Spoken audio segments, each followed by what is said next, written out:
I was 28 when my twin sister pushed me from a rooftop. I fell. The wind tore past my ears, and the city lights spun beneath me. The last thing I saw was Mohan standing at the edge, pale beneath the night sky, pretending to scream. Then, my parents rushed outside. They did not call an ambulance. They ran to her. They held her, told her to stay calm, and promised they would make everything disappear. By morning, my death had been staged as a suicide. To them, the daughter whose talent they had drained for years was worth less than the reputation of the daughter they loved. The betrayal had begun 10 years earlier, during my high school's youth technology innovation competition. First prize was Numchumfei something yuan and direct admission to the Beijing Institute of Technology. Spent 3 months sleeping beside my computer, skipping meals, and working until my hands shook to complete the core algorithm for a learning application. On the night before the submission deadline, my parents ordered me to hand over the entire project, so Mohan could enter it under her name. Their reason was always the same. Mohan was frail and her grades were poor, so she needed the opportunity more. I was healthy and capable, so I could simply take the college entrance exam on my own. In my first life, I accepted that twisted logic because I was still waiting for them to love me. Mohan took the Numchunfein Hun Yuan prize and the direct admission place. Then, afraid I would tell the truth, she turned the school against me. Students accused me of stealing her source code. They cursed me, humiliated me, and threw filth at me until I dropped out. For 10 years, I survived at the bottom of society, while gathering evidence to clear my name. The night I was finally ready to expose everything, Mohan pushed me over the edge. I remembered the fall. I remembered the impact. And then, instead of dying, I heard someone pounding on a bedroom door. I did not mistake revenge for healing. Exposing the truth would not erase the first life I had lost, but it could stop the same people from stealing the second one. That was enough to make me open my eyes and think clearly. Bang. Bang go. So Wan. Open this door right now. Mo Jianguo's hoarse voice thundered from the hallway. I blinked against the glow of the computer screen. The room around me was cramped, airless, and horribly familiar. In the lower right corner of the monitor, the date and time glowed like an answer to a prayer. I was 18 again. It was the night before the competition submission list would be locked. I had returned to the exact moment that ruined my first life. Please open the door, sis. I'm sorry. Mohan's soft sobs drifted through the door. Even without seeing her face, I could picture the performance. Lowered eyes, trembling lips, one hand pressed dramatically to her chest. Mo Wan, stop being so stubborn. Wang Mei, my mother, shouted in support. Han Han has cried herself hoarse out here. I watched the source code scroll across the screen. Every line had cost me sleep, health, and months of work. In my first life, I had opened this door on my knees, begging them not to take away the one chance I had earned. Zijiangguo answered with a slap, while Mohan hid her smile behind tears. This time, I stayed dry-eyed. Tears had never bought me justice. I rose, crossed the room, and opened the door. All three of them froze. Mo Jiangguo's hand was already raised. When he saw my expression, he lowered it, cleared his throat, and tried to look like a father giving reasonable instructions, instead of a thief demanding property. And, over the drive containing the source code, he ordered, "Your sisters. Why are you being so calculating over something like this?" Wang Mei pulled Mohan forward by the arm. Mohan's face was pale, her eyes brimming with tears, and one hand clutched her chest as though she might faint. Sanwan, you can see the situation yourself, Wang Mei said in her familiar, sanctimonious tone. You're healthy, and your grades are excellent. The college entrance exam will be easy for you. But Han Han has been weak since she was in my womb. Without this direct admission place, how is she supposed to survive in the future? You're her elder sister. Giving way to her once won't cost you a piece of flesh. I met Wang Mei's eyes. The same rotten argument as before. They had always treated my ability as a free resource they could use to build up their favorite daughter. Sis. Mohan stepped forward and grabbed the hem of my shirt. I promise that after I start college, I'll work part-time and send money home so you can retake the exam. Please, help me this once. I really can't handle the pressure of the entrance exam. Send money home to support me. What a joke. In my previous life, the first thing she had done after receiving the Nuntum Fei Fan Yuan prize was buy a designer handbag worth Temi Fei Fan Yuan so she could show it off to her friends. Meanwhile, I had been forced to count every last coin beneath the contemptuous stares of strangers. I pulled my shirt from her grasp and brushed the fabric lightly, as if it had been dirtied. Fine, I said calmly. All three of them stared at me in shock. They had prepared a long speech to berate me and were even ready to use force if I resisted. None of them had expected me to agree so easily. Mohan blinked.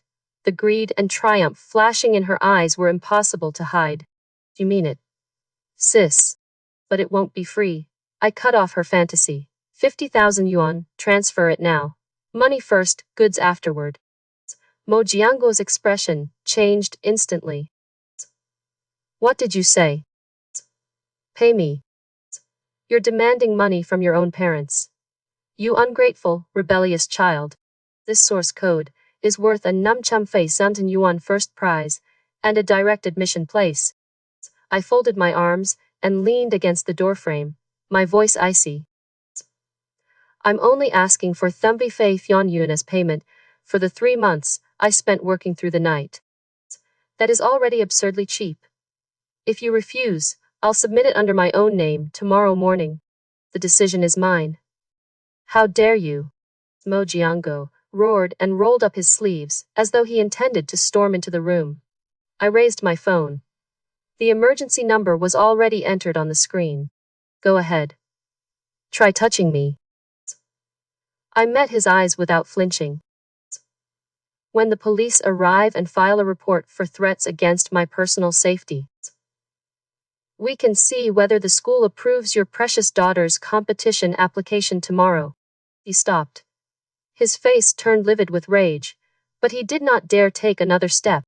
Wang Mei hurriedly grabbed her husband's arm and whispered, "Put up with it. First prize is Numtum Fei 1,000 yuan. If we give her 50,000, the rest still belongs to Han Han.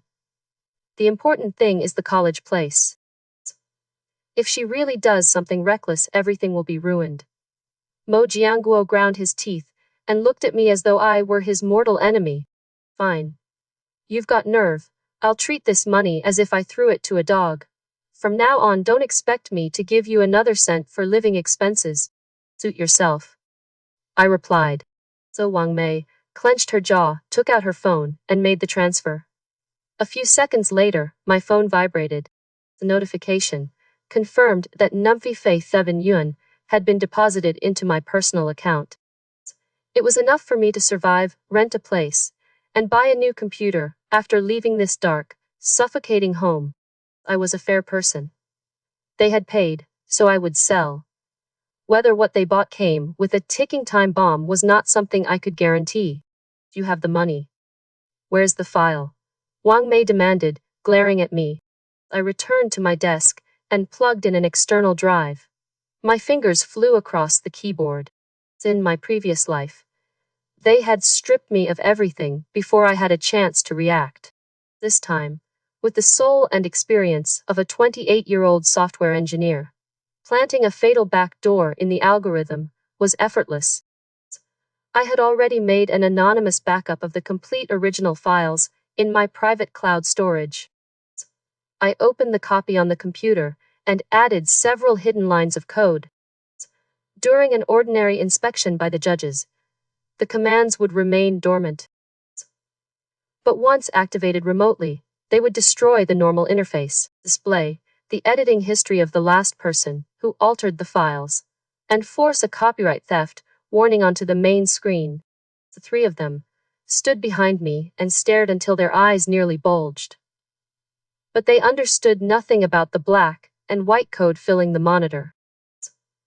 When I finished, I copied the files onto the external drive, pulled it free, and tossed it onto the desk. Everything is there. Tomorrow, all you have to do is plug it into the organizer's computer and submit it. Mo Han lunged for the USB drive, as though it were her lifeline. Her face lit up, and the sickly weakness she had pretended to suffer moments earlier vanished. She clutched the tiny piece of plastic to her chest, unable to keep the corners of her mouth from rising. Thank you, Wanwan. You really are the best sister in the world. She smiled sweetly. I looked at her and saw a blood-sucking leech, smug because it had found a fat new host. I did not expose her. I did not get angry. Let her climb. The higher she climbed, the more completely she would shatter when she fell. If you're finished. Get out, I need to sleep, I said coldly. Mo Jianguo snorted with contempt. We raised a viper. What a heartless daughter. The three of them filed out. Before leaving, Wang Mei slammed the door hard enough to shake the frame. Silence returned. I sat at my desk, confirmed the money was safely in my account, erased every trace of access, and reset the computer's security. Then, I opened my private cloud storage. The untouched original files waited behind several layers of encryption. My heart, once torn apart in my first life, now beat steadily. I was no longer the 18-year-old Mo Wan who begged for scraps of affection. I had already died once for this family. I would not give them a second chance to finish the job. Every choice I made from that night forward had one purpose. Protect the future I had earned. I would listen, prepare, and act only when the result was certain. I had already learned what happened when I trusted promises instead of evidence. I was someone who had returned from the deepest edge of despair, carrying a brutal debt that had to be collected at any cost. Mohan, take the direct admission place, I whispered to the dark screen. Tomorrow, we'll see whether you can bear the weight of the crown you stole. I shut down the computer, lay back on the hard bed, and closed my eyes. For the first time in 10 years, I slept without fear. By sunrise, Mohan would believe she had won. By noon, the entire school would know what she had stolen. The next morning, the auditorium of No. Mort High School was packed. Bright stage lights illuminated a vivid red banner that read, Sape INALROUNDOFTH IOTHTICHNOLO GAINNOVATION COMPITITION. Hundreds of students and teachers whispered excitedly below the stage. In the front row, a long table had been arranged for the judging panel, which included technology experts invited from the Beijing Institute of Technology and members of the school administration. I chose an inconspicuous seat in the last row, folded my arms, and leaned back. Around me, students eagerly discussed the favorite to win that day. I heard Mohan from class Nihademort created an incredible learning app site. She always looks so frail, but she's amazing. She's beautiful and talented. Student Council President Cheng Jie is on her support team too. Campus Prince, and a perfect beauty. They're made for each other. I listened to their praise without changing expression. In my previous life, I had sat in this same auditorium and hidden in a dark corner, while the person who stole my work stood beneath the lights. This time, I was not the girl crying in the shadows. I was the person holding the switch. Mohan walked onto the stage in carefully applied makeup and a perfectly tailored uniform. She looked delicate, polished, and innocent. Zhang Qi stood behind her in a white shirt, watching her with the devoted expression of a boy who believed he was protecting a princess. The presentation began. Mo Han raised the microphone, and her sweet voice rang clearly through the auditorium. She recited every word of the proposal I had stayed awake for 3 nights to write. From the original concept to the system architecture, the database, and the potential for real-world application, everything was flawless. The judges nodded repeatedly in approval. An elderly professor from Beijing even smiled with satisfaction. An impressive presentation, he said, when Mohan finished. However, to evaluate your ability accurately, I would like you to run the source code live and explain how the core algorithm works. Can you do that? Mohan's expression stiffened for a fraction of a second. She knew absolutely nothing about programming. But then she remembered the USB drive in her hand, containing the complete copy she had bought for Thumbi Fayansan Yuan the night before, and quickly regained her composure. Yes, Professor, she answered confidently. She plugged the USB drive into the auditorium's main computer. Software interface appeared on the enormous LED screen behind the stage. Zhang Che stepped forward and thoughtfully adjusted the microphone for her. Stay calm. I'm right here, he whispered. His whisper traveled through the microphone, drawing envious squeals from the girls below the stage. I took my phone from my pocket. A simple command console waited on the screen, my thumb resting above the red execute button. Mohan smiled at the judges and prepared to open the core algorithm. It was time to pull in the net. I pressed the button. Click. The activation command traveled through the wireless network. On stage, the smooth application interface suddenly froze. Zan's smile locked on her lips. The mouse stopped responding. 1 second later, the huge LED display went completely black. The noisy auditorium fell silent. Is there a problem with the computer? One judge asked with a frown. It must just be a display error, Mohan said hurriedly. I'll restart it. She began pressing keys at random in a panic. Beads of sweat broke out across her forehead. But the system did not restart. From the center of the black screen, green lines of code began to stream downward like rain. They appeared faster and faster. It was the application's original source code. Then, amid the thousands of lines, a blazing red notification box burst onto the screen. It expanded until it filled everyone's field of vision. The capitalized warning struck the audience like a blow. COPIRO, IGO HT W A JRN ING. CLLET, OUZA CICODIANDAL, G OZA ITH, MSBILO, NG TOMOWAN. T. HIC UZA Z INTP Z ODUCTWASOBTA, INI, DTH Z OU, GHMISIPP Z OP Z IATION. The audience erupted. Shouts, sharp gasps, and shocked whispers filled the auditorium like a disturbed hive. What is that? Misappropriation. Isn't Mohan's twin sister? Oh my God. Didn't Mohan say she wrote this software? Every trace of color drained from Mohan's face. She stumbled backward, her legs trembling so badly that she nearly collapsed. No. That isn't true. The computer has a virus. Someone hacked the system to frame May. She screamed into the microphone. But my gift was not finished. The backdoor I had installed did more than destroy the interface. It also activated the auditorium sound system automatically. An audio recording began to play at maximum volume, echoing through every corner of the hall. Mohan, hand over the drive with the source code. Your sisters, why are you being so calculating? Mo Jianguo's coarse voice boomed through the speakers. The audience immediately fell silent and strained to listen.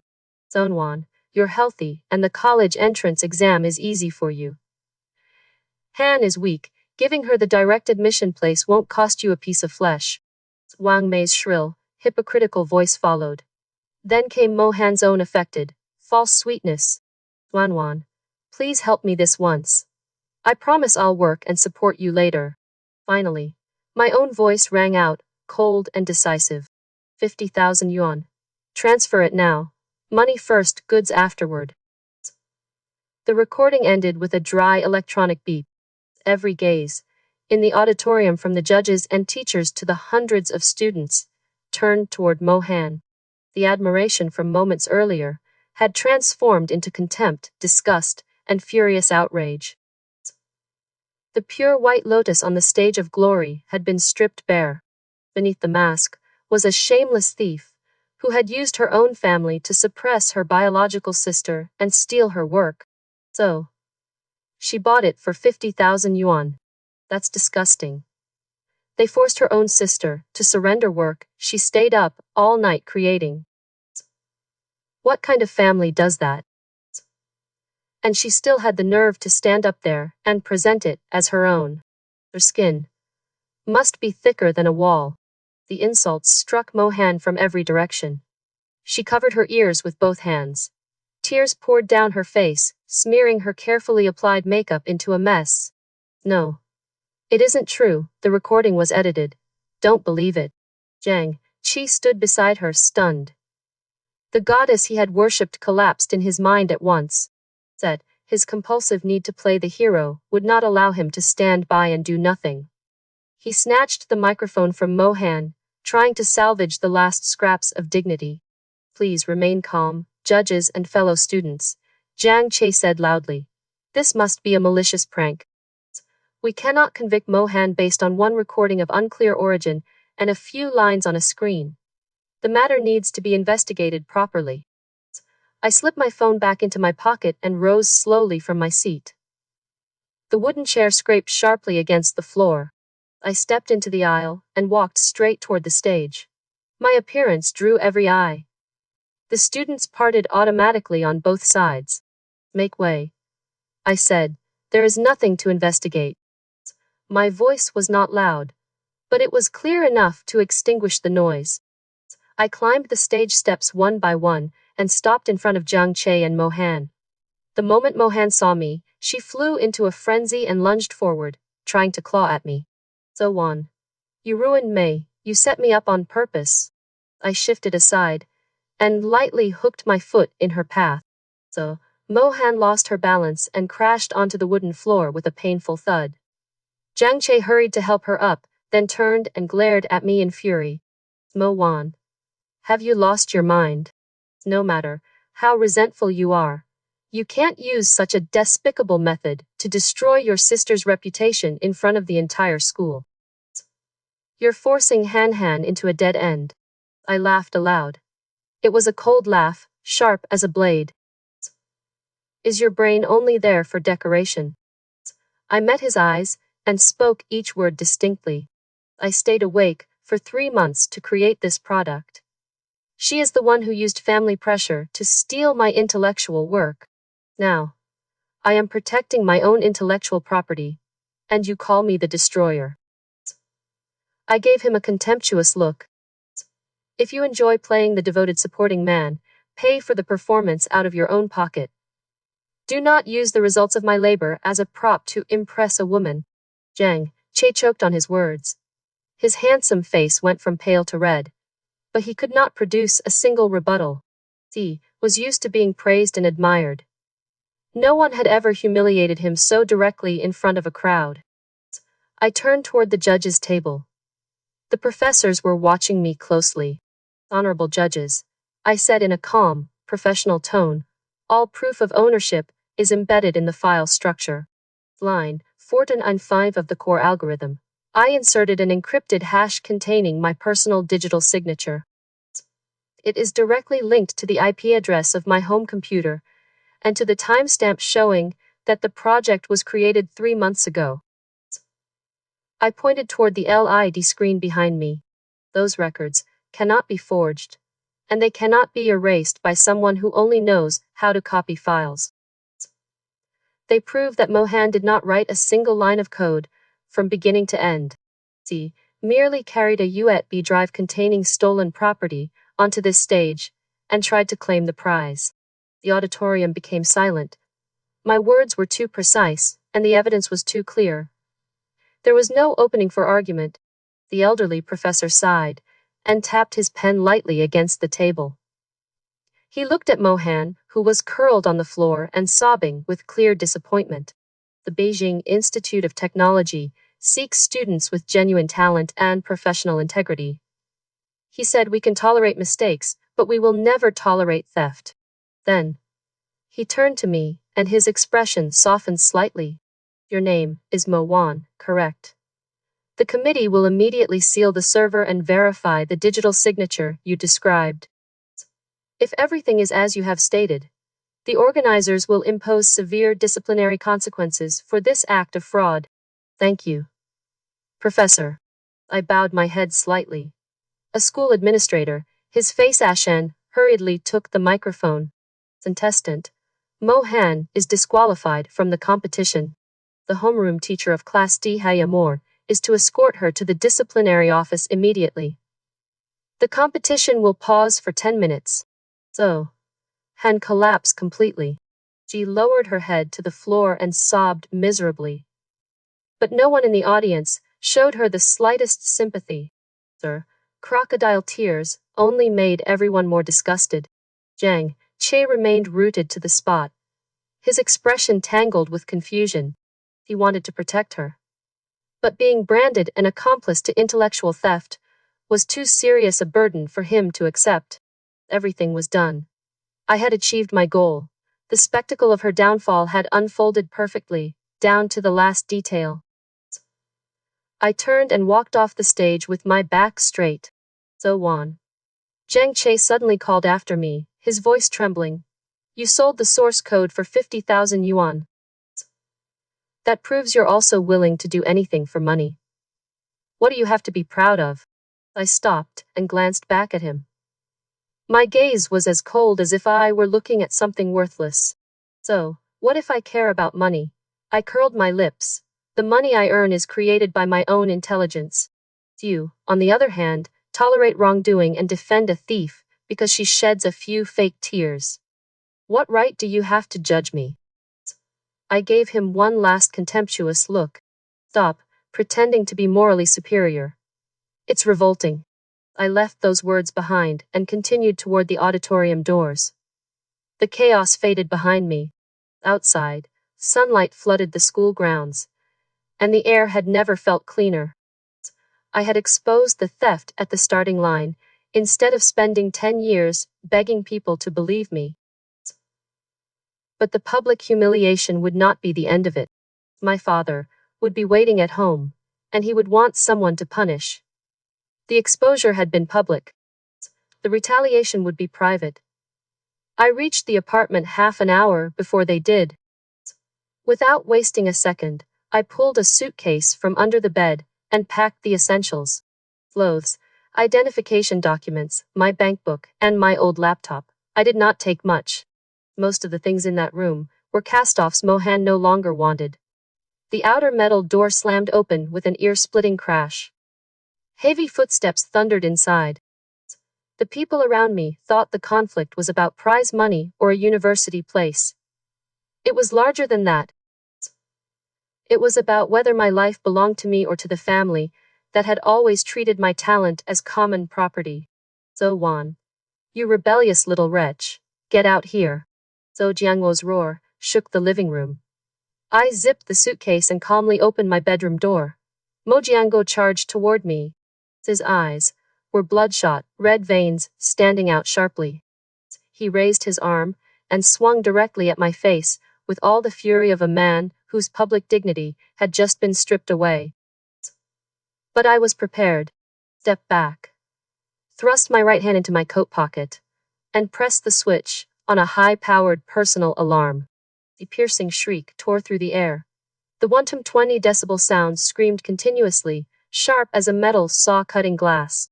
Mo Jiangwo flinched to a stop and clapped both hands over his ears. The same moment, I slipped past him, yanked open the half-closed front door, and ran into the apartment corridor. Help. They're trying to hit me, I shouted. My voice echoed through the quiet hallway while the alarm continued to howl. Doors flew open all around us. Neighbors leaned out, staring wide-eyed at the scene. Wang Mai and Mo Han had just reached the doorway. When they saw people gathering, panic flashed across their faces. Wang Mei rushed toward me and tried to grab my arm. What are you doing? Family matters should be discussed behind closed doors. Are you determined to make the entire neighborhood laugh at us? She hissed through clenched teeth. Then, she forced an awkward smile at the neighbors. Nothing serious. Everyone, my daughter made a mistake. Her father scolded her. And now she's throwing a tantrum. I knocked her hand away and moved close to the railing. A tantrum. I raised my voice so everyone could hear. They forced me to stay awake for 3 months writing software, so Mohan could enter a competition and steal a direct admission place at a university. When I refused, they used force to make me hand it over. Now that the truth came out at school, he rushed home to beat me in revenge. I swept my gaze over the neighbors. Please witness this for me. I've already called the police. As soon as I finished, a police siren wailed from the courtyard below. I had timed the report while walking home, stating that my personal safety had been threatened, and that I was being intimidated into surrendering valuable property. Mo Jianguo's face turned gray. Mohan hid behind her mother and did not dare raise her head. The image of a respectable, orderly family that they had spent years building in the neighborhood had been stripped naked at once. 2 police officers came upstairs and frowned at the crowd. Who made the report? I did. I raised my hand and stepped toward them. They threatened me and attempted to seize intellectual property worth Namchanfei 7 yuan. I want a formal report filed at the police station. The atmosphere was so tense that it felt suffocating. Mo Jianguo sat across from the investigating officer and tried to salvage his dignity with a conciliatory tone. Officer, this is nothing more than a family quarrel. The children argued over academic achievements. I have a bad temper, and as her father I raised my hand to frighten her, but I never actually hit her. Intellectual property. This is all just children playing around. Wang Mei sat beside him, occasionally dabbing a tissue against the corners of eyes that were completely dry. Our Wanwan has always been jealous of her younger sister, she said. Han Han is frail, so we gave her a little more attention. Wanwan has resented her ever since and constantly looks for reasons to cause trouble.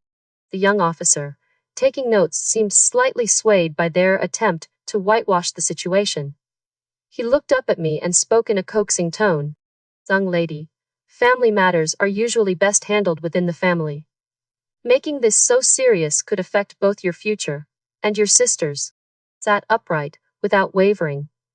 I took out my phone and pushed it across the desk. Officer, I did not come here for mediation. My words were clear and orderly. This phone contains a recording in which they admit forcing me to hand my source code to Mohan for the competition. The prize is worth Nanfichanfei Zhen Yuan. Coercing someone through threats into transferring valuable intellectual property is unlawful. I am already 18, and I have the right to pursue legal action. The officer's expression immediately became serious. He put on headphones and played the recording. Mo Jianguo slammed the table and sprang to his feet. You set me up, you ungrateful wretch.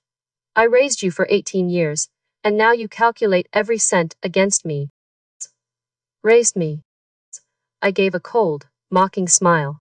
Since 10th grade, I have paid my own school fees by working part-time. The clothes I wear are Mohan's discarded hand-me-downs. I owe this family nothing. I looked directly at all 3 of them. Last night, you transferred Numbifei 1,000 yuan to buy the source code outright. The transaction is over. From that moment on, we became strangers. Mohan had been huddled in the corner. Only then did she speak, her voice trembling and broken. Sis, I was wrong. Please don't sue Mom and Dad. Sue me instead. I'll give the prize back to you. I'll give everything back. It was the same old tactic, retreat in order to advance. She deliberately made herself look weak, so she could play the victim and force me into the role of the cruel aggressor, driving her own family into a corner. Turned to her. My voice as cold as ice. You do not need to perform your White Lotus act here. The prize was mine to begin with. You have no right to speak of giving it back. Whatever punishment the school gives you is the price you must pay. I pointed directly at Mo Jianguo. The police are here to deal with his threats. Then, I turned back to the officer. I want a written agreement. Starting today, I will move out. They must not harass me or interfere with my studies or daily life. If they agree to sign, I will withdraw the complaint regarding the attempted seizure of my property. If they refuse, we can meet in court. Silence filled the room. Mo Jianguo's chest heaved with rage, but he was not stupid. He knew the recording was devastating evidence. The incident in the auditorium had already humiliated the entire family. If a legal case followed, his career would certainly be destroyed. Fine, he hissed through clenched teeth. I'll sign. But once you walk out of that house, never show your face there again. I'll act as if I never had a daughter like you. That is exactly what I want, I replied. The officer quickly drafted the agreement. Mo Jianguo slashed his signature across it and threw the pen onto the table. Wang Mei glared at me with bitter hatred. Mohan lowered her head and bit her lip, took my copy, folded it neatly, and slipped it into my coat pocket. My movements were slow and decisive. The transaction is complete, I said. Then, I turned and walked out of the police station. Afternoon was fading toward evening. I pulled my suitcase along the sidewalk without tears or self-pity. The grief had already been spent in my first life. This time, separation felt like breathing. I had lost a family in name and gained a life in reality. I found a small apartment near the school. The Numvifei 7 yuan in my account covered 6 months of rent, basic household items, and a reliable computer. That night, there was no one arguing through the walls, no one pounding on my door, and no one demanding that I surrender what I had earned. Only the soft hum of the computer's cooling fan filled the room. For the first time, I was alone, and that was exactly what I needed. I opened a private browser and entered a technology forum, used by freelance programmers. They no longer needed their regret. Regret changed nothing. What mattered was distance, proof, and the freedom to make my next decision without asking anyone for permission. In my previous life, I had spent years on that platform. My old account no longer existed, but every skill and way of thinking remained intact in my mind. I created a new account. As I browsed the listings, my eyes stopped on a data extraction project that had reached a dead end. The client was offering with Tunfei 1,000 yuan to anyone who could solve it within 3 days. The corner of my mouth lifted. There was no need to read anyone's expression or rely on family background and connections. In this place, only ability and money mattered. I opened a code editor and began typing the first lines. 3 days. With a mind 10 years ahead of its time, I needed only 36 hours to take the entire reward. Money alone would never betray me. I would accumulate wealth as quickly as possible and build a fortress made of money around myself. On the third morning, I sent the final data file to the client. The system chimed. The client approved the project immediately. And what Tunfei 1,000 yuan was transferred directly into my account. I stretched, and a fierce hunger twisted through my stomach. I picked up my phone and opened a food delivery app. Instead of ordering the cheapest basic meal, I unhesitatingly chose a premium steak dinner. I deserved to enjoy the results of my own labor. While waiting for the food, I browsed the school forum. Posts about Mohan's collapse were everywhere. Her White Lotus image had shattered completely. Cheng Jie, the once arrogant student council president, had also been dragged into the scandal and become a public joke. I turned off the screen and tossed the phone aside. Everything was following the course I expected. They were suffering and struggling, but that had nothing to do with me. I had thrown the so-called family into the trash. All that lay ahead now was the college entrance exam and an independent future. Anyone who blocked my path would be crushed beneath my feet. No compromise, no turning back. The following week, I walked through the gates of Mod High School with my backpack over one shoulder. The atmosphere around me had changed completely. The looks that once carried contempt and ridicule had been replaced by wariness, fear, and curiosity. Whenever I approached, the crowd parted automatically to create a path. no one dared utter a word. The power of the truth, together with the absolute ruthlessness I had shown in the auditorium, had dealt a fatal blow to their courage. I entered the classroom, pulled out my chair, sat down, and opened my exercise book.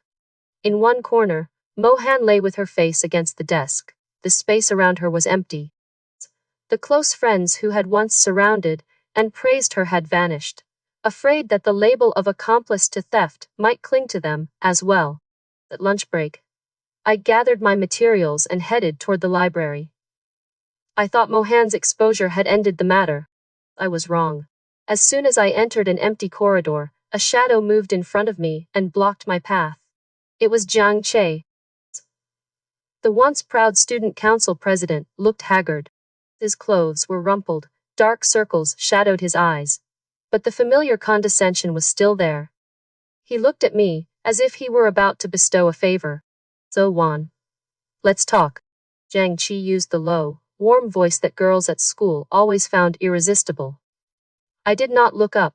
I stepped left to pass him. Zuv. I do not have time to waste on you. Jiang Che frowned and reached for my arm. My reflexes were immediate.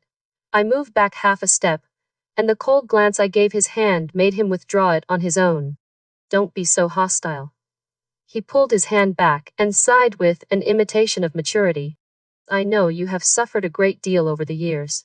I have also seen Mohan's true face. Now, I sincerely apologize for misunderstanding you before. I folded my arms across my chest and curled my lips. Finished. You are. Then get lost. So Wan. Jiang Che raised his voice slightly while maintaining an air of tolerance. I came because I want to help you. School is considering taking back both the direct admission place and the Suntum Fein 10 Yuan prize, because this scandal has damaged its reputation so badly. My father has connections with the school administration.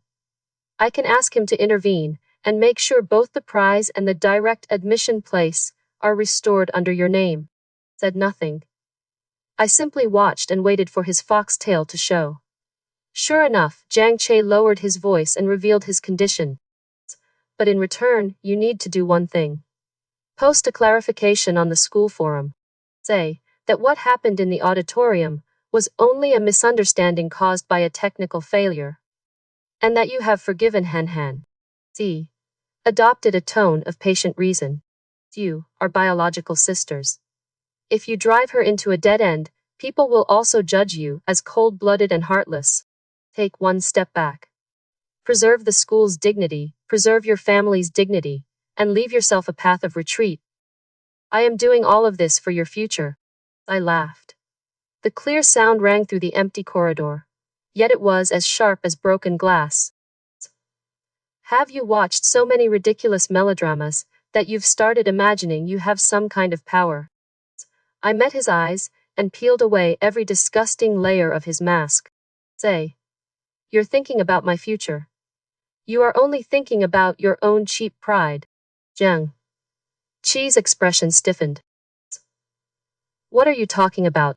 You indulged Mohan and protected her because she satisfied your fantasy of being a savior. Now that she has been exposed as a thief, you have lost face along with her. I took a step closer. So, you turned to me instead. You came to bestow your favor and make me accept your help, because you want to keep playing the hero who rescues the beautiful woman. You want me to forgive Mohan, so you can prove that your intervention has the power to heal everything. I moved forward again, forcing him to take a step back. Listen carefully. The Numchun Fei Zeven Yuan and the direct admission place are legally mine. Source code. And my digital signature. Prove it. School administration has neither the right nor the courage to confiscate the achievements of the true first-place winner. I do not need you to plead for me. My eyes turned colder. For Mohan. If she dared to steal, she must dare to accept the punishment. You want me to whitewash her reputation? I smiled without warmth. Dream on. So Wan. Don't be ungrateful, Jiang Che snapped. The gentle mask cracked apart. If you remain this rigid, you will never survive in society. Do you think being talented means you'll never need anyone's help? Without family support or connections, you'll be trampled sooner or later. Whether I am trampled is my concern.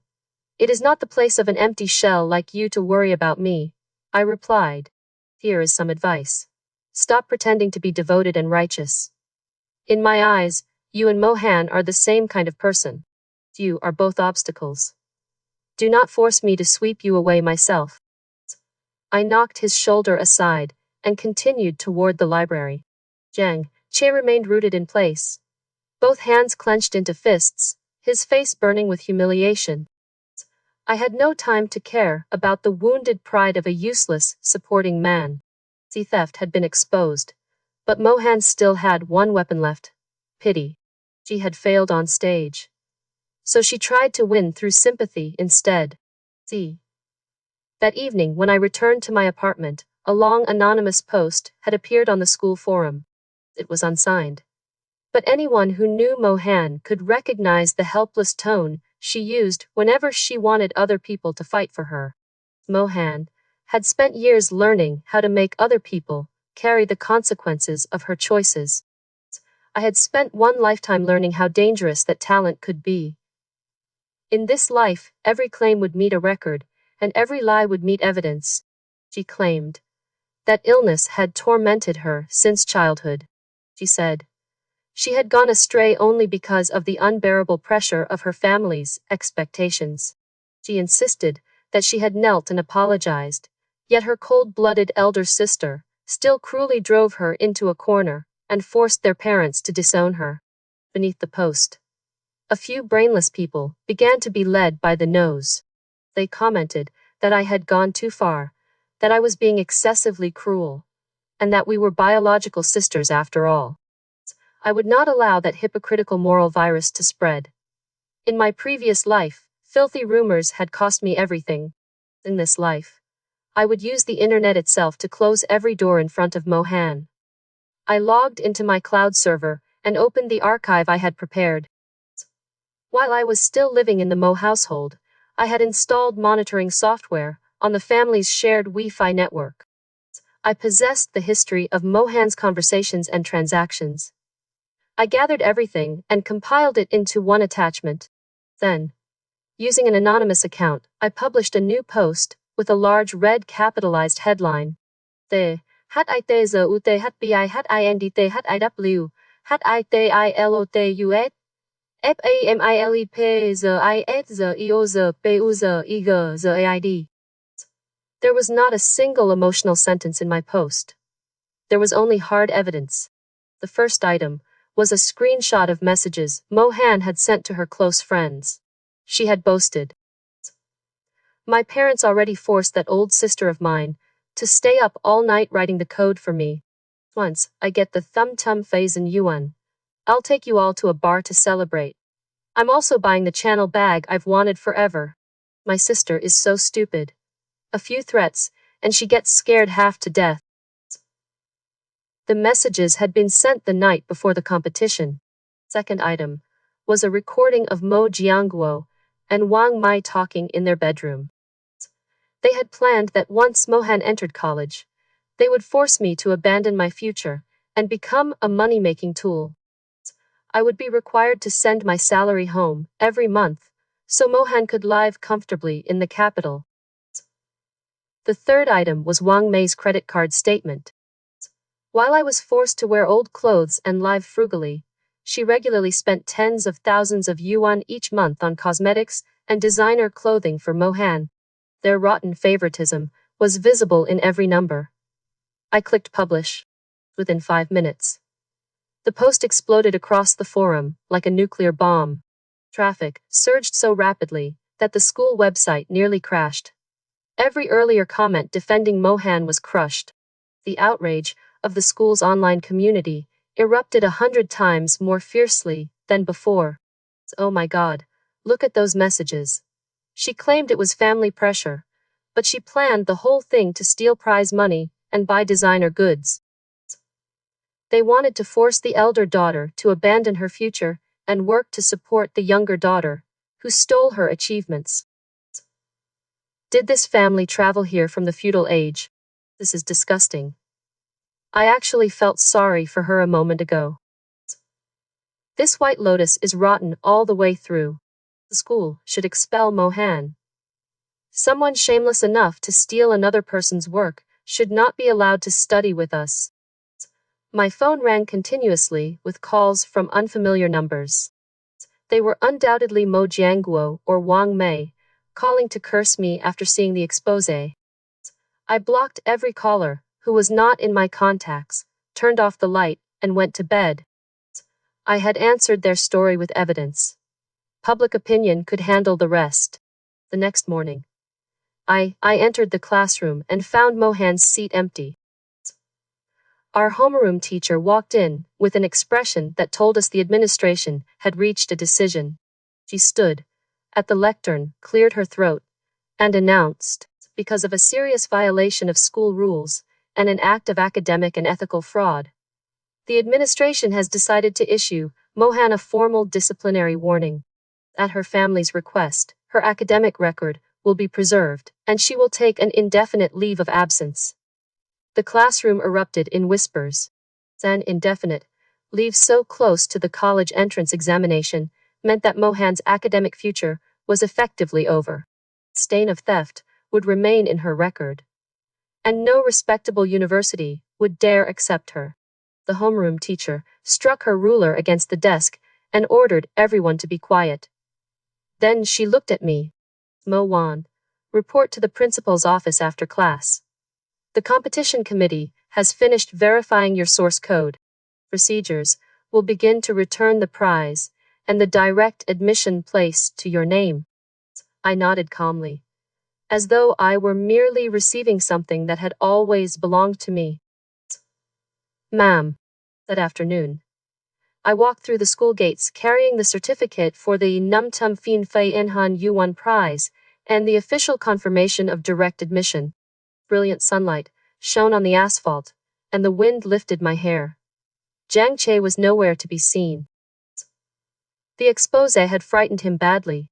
He had realized that I was someone with no emotional weak point, and that provoking me would only destroy his own reputation. So he had disappeared. I took out my phone and opened my banking app. The Sum Tum Fei 1,000 yuan prize, together with the money I had earned through online freelance work, formed a very satisfying number. I did not celebrate with a meal, and I did not buy designer goods.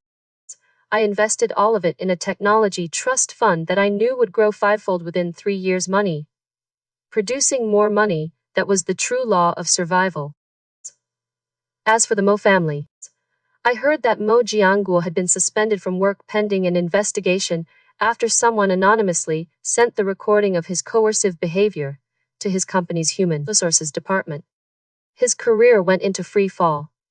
Wang Mei had to endure the neighbors' whispers and pointing every day. She no longer dared leave the house to play mahjong as she had before. Mo had locked herself in her room, smashed things in fits of rage, and constantly blamed her parents for being useless and failing to protect her.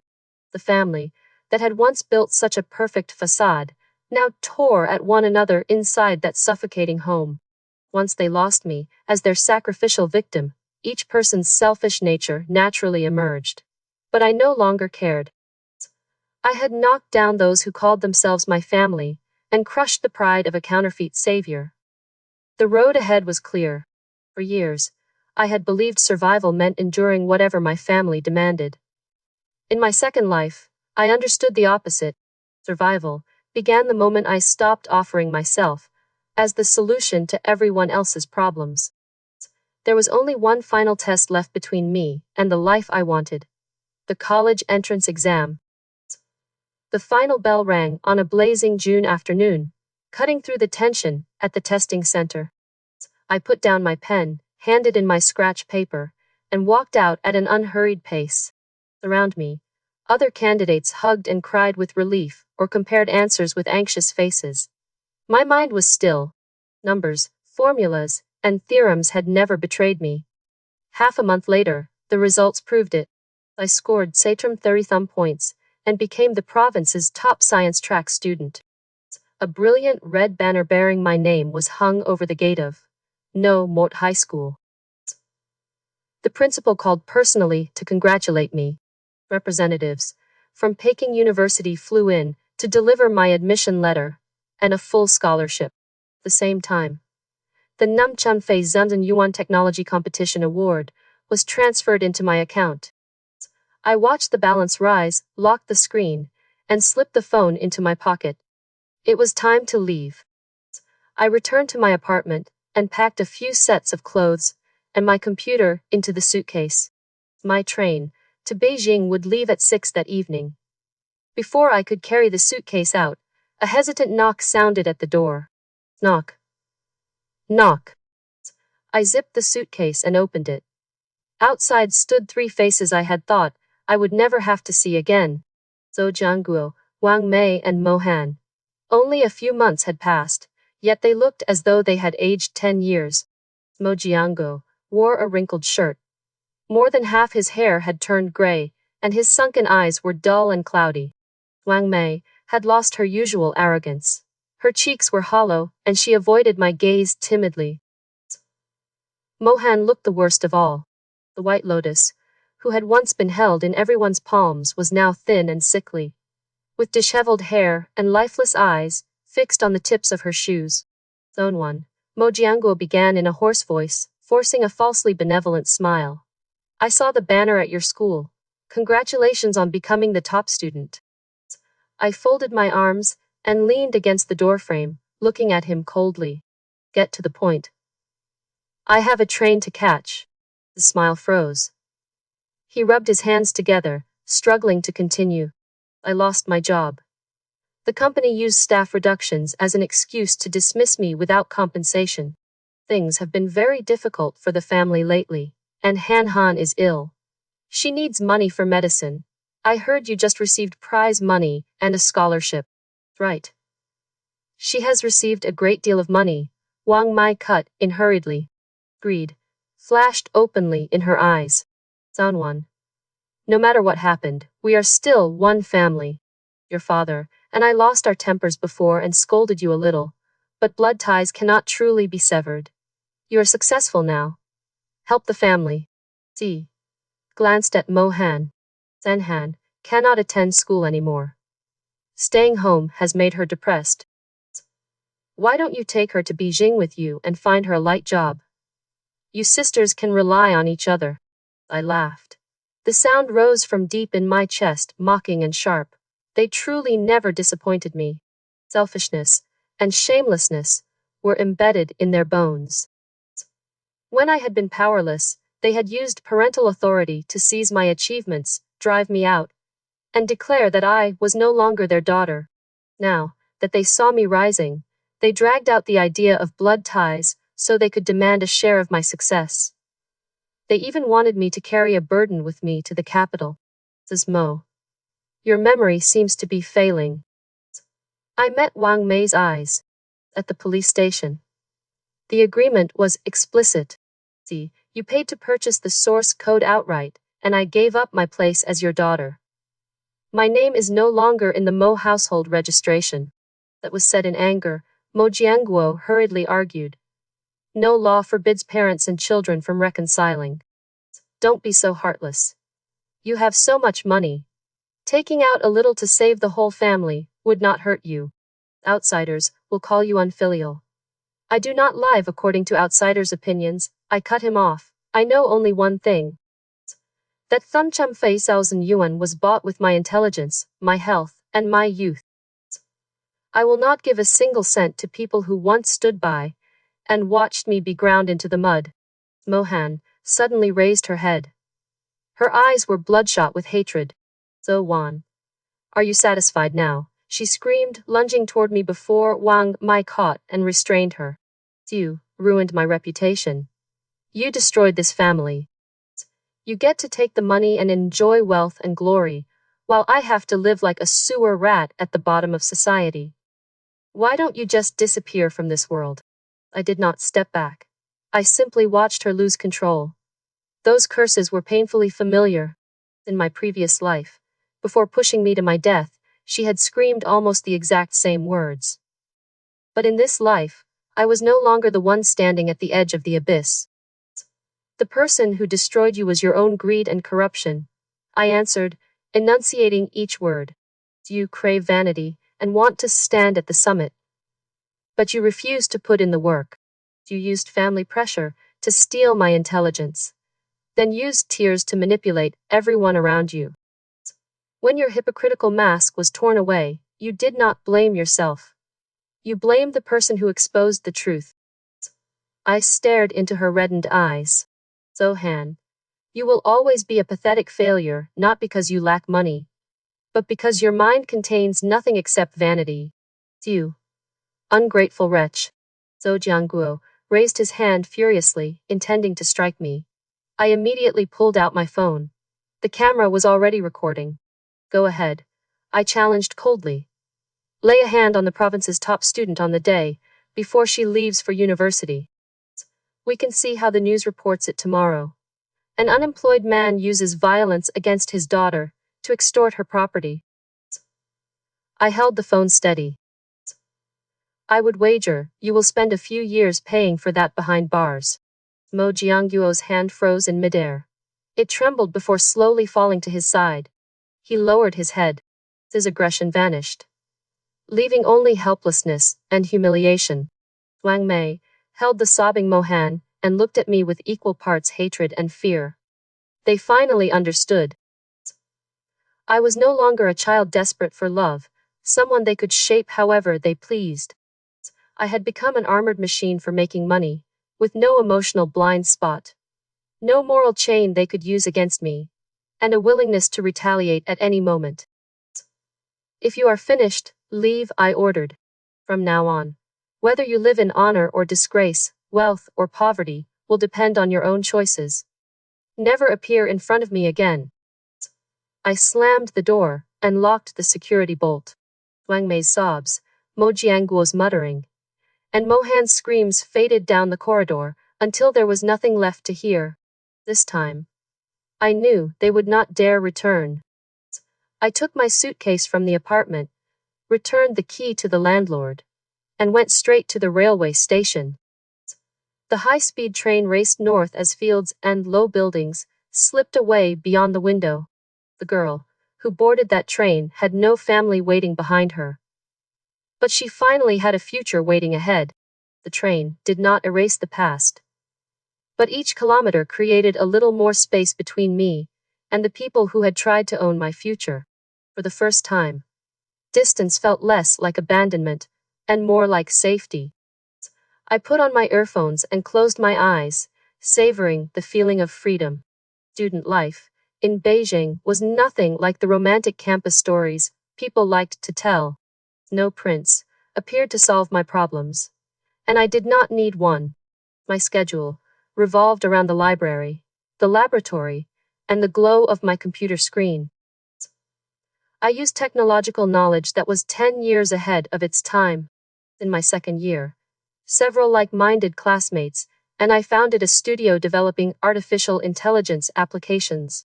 In my third year, our application secured 10 million yuan in first-round investment.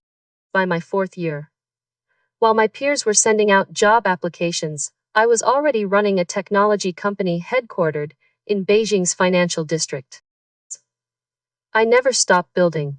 Every contract, patent, and profitable quarter gave me more freedom than affection from the Mo family ever had. I bought an apartment overlooking the city, ate well, traveled when I wished, and rewarded myself without apology. I did not wait for anyone to save me. I built a life no one could take away. 10 years later, I turned 28, the same age at which I had died in my previous life. Winter had arrived in Beijing. Snow gathered beyond the floor-to-ceiling windows of my office, while I sat in a leather chair and drank black coffee. Soft knock sounded at the door. My secretary entered and placed the quarterly report beside a tablet displaying the morning's financial news. Boss, this is the fourth quarter revenue report. We exceeded the target by 20%. The tablet contains today's industry summary. Excellent work. At the end of the month, give the entire project team a bonus equal to 2 months' salary. I said, scanning the report. Secretary smiled brightly, thanked me with a bow, and withdrew. I picked up the tablet and browsed the financial news. Then a headline on the news aggregator caught my eye. CL Azergo ISCAL FINANCIALM ANIPULATIONAN DILLIGER ALFUN DZER AI SINGET CHIMIDISMANTLID ETUDINTANDWOZER GI ZER LOET SIAIFISE VINGET ETUETPICTET IZER ITID. I scrolled down to the photograph from the scene. Among the crowd, standing with lowered heads outside a police station, was an extremely familiar figure. Mohan. She looked haggard, and far older than 28. Her wrists were handcuffed. The article identified her as one of the scheme's low-level recruiters. She had exploited other people's lack of financial knowledge to take their property, and now faced the punishment prescribed by law. See. Beneath the photograph was a short video clipped from a news broadcast. 2 ragged figures knelt outside the courthouse, kowtowing and crying, as they begged to see a lawyer who could save their daughter. They were Mo Jiangguo and Wang Mei. He had become painfully thin. Her hair was completely white, and her back was bent. They had invested everything in their beloved daughter's promise of quick wealth, and followed her into the same kind of scheme she had once used against me. Take what others earned, claim it as your own, and expect someone else to pay the price. I stared at the screen for several seconds. There was no overwhelming satisfaction, and no pity. Their choices had finally reached their natural end. The cycle from my previous life had been broken. I had not fallen, and they had not been allowed to build comfort on my sacrifice. 10 years earlier, Mohan had watched me fall. This time, I simply watched the news window close. By then, success was no longer something I needed to display to them. It was simply the life I had built after refusing to surrender one more piece of myself. Their downfall was not my reward, my freedom was. I closed the article and walked to the window. Traffic moved through the falling snow, and the streetlights of Beijing began to glow. I remembered the 18-year-old girl who had once cried on a cold floor because she believed her family might still love her. She had not survived my first life, but I had carried her talent, anger, and hope into the second. I had not disappointed her. My phone vibrated on the desk. An overseas partner was calling to discuss a merger worth tens of millions of dollars. I returned to my chair, adjusted the collar of my suit, and answered. Hello.